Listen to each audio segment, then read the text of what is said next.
ನಮಸ್ಕಾರ ಸ್ನೇಹಿತರೆ, ಮೈಥೋಸ್ ಮತ್ತು ಮ್ಯಾಜಿಕ್ ಚಾನಲ್ಗೆ ನಿಮಗೆ ಎಲ್ಲರಿಗೂ ಸ್ವಾಗತ.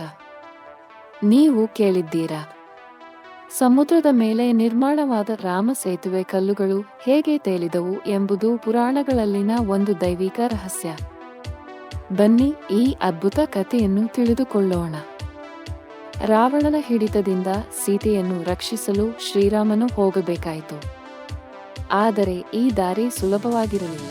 ಆದರೆ ಆ ಮಹಾಸಮುದ್ರವನ್ನು ದಾಟುವುದು ತುಂಬಾ ಕಷ್ಟಕರವಾಗಿತ್ತು. ಈ ಸಮಯದಲ್ಲಿ ರಾಮನು ತನ್ನ ವಾನರ ಸೈನ್ಯಕ್ಕೆ ಸಮುದ್ರದ ಮೇಲೆ ಸೇತುವೆಯನ್ನು ಕಟ್ಟಲು ಸೂಚಿಸಿದರು. ವಾನರ ಸೈನ್ಯವು ಉತ್ಸಾಹದಿಂದ ಕಲ್ಲುಗಳನ್ನು ಸಮುದ್ರಕ್ಕೆ ಎಸೆಯಲು ಪ್ರಾರಂಭಿಸಿತು. ಆದರೆ ಆ ಕಲ್ಲುಗಳು ತಕ್ಷಣವೇ ಮುಳುಗಿದವು.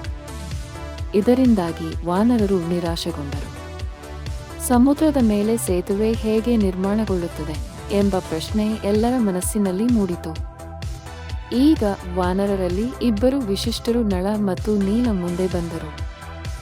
ಅವರು ರಾಮನ ಬಳಿ ಬಂದು ಹೇಳಿದರು, ನಾವು ಈ ಸಮುದ್ರದಲ್ಲಿ ತೇಲುವ ಕಲ್ಲುಗಳನ್ನು ಬಳಸಿ ಸೇತುವೆಯನ್ನು ನಿರ್ಮಿಸಬಹುದು. ಎಲ್ಲರಿಗೂ ಅಚ್ಚರಿಯಾಯಿತು. ಆದರೆ ರಾಮನು ಅವರ ಮೇಲೆ ನಂಬಿಕೆ ಇಟ್ಟು ತಮ್ಮ ಪ್ರಕಾರ ಪ್ರಯತ್ನಿಸಲು ಅನುಮತಿ ನೀಡಿದರು.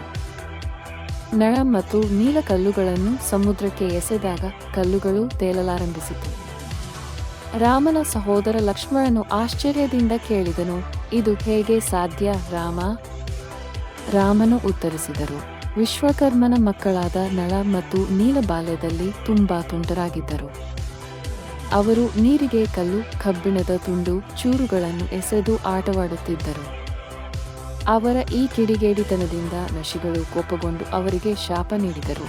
ನೀವು ನೀರಿಗೆ ಎಸೆಯುವ ಯಾವುದೇ ವಸ್ತುವು ಮುಳುಗುವುದಿಲ್ಲ, ಅದು ತೇಲುತ್ತದೆ. ಈ ಶಾಪವೇ ಇಂದುವರೆವಾಗಿ ಪರಿಣಮಿಸಿದೆ. ರಾಮನ ಹೆಸರು ಬರೆದ ಕಲ್ಲುಗಳನ್ನು ನೀರಿನಲ್ಲಿ ಇಡಲು ವಾನರರು ಪ್ರಾರಂಭಿಸಿದರು. ಆ ಕಲ್ಲುಗಳು ತೇಲುತ್ತಿದ್ದವು. ವಾನರ ಸೈನ್ಯ ಯಶಸ್ಸಿನ ಸಂತೋಷದಲ್ಲಿ ಜೈ ಶ್ರೀರಾಮ ಎಂದು ಘೋಷಿಸುತ್ತಾ ಕೆಲಸಕ್ಕೆ ನಿರತವಾಯಿತು. ನಳ ಮತ್ತು ನೀಲರ ಮಾರ್ಗದರ್ಶನದಲ್ಲಿ ವಾನರರು ಸಮುದ್ರದ ಮೇಲೆ ದೃಢವಾದ ಸೇತುವೆ ನಿರ್ಮಿಸಿದರು. ಈ ಸೇತುವೆಯು ರಾಮನ ಲಂಕಾಗಮನಕ್ಕೆ ದಾರಿ ತೋರಿತು. ಅದು ಆತನ ಜಯಪ್ರಯಾಣದ ಮೊದಲ ಹೆಜ್ಜೆಯಾಗಿತ್ತು. ರಾಮ ಸೇತುವೆ ಕೇವಲ ಭೌತಿಕ ದಿಗ್ಗಜರ ಸಾಧನೆಯಲ್ಲ, ಇದು ಶ್ರದ್ಧೆ, ವಿಶ್ವಾಸ ಮತ್ತು ಭಕ್ತಿಯ ಸಂಕೇತವಾಗಿದೆ.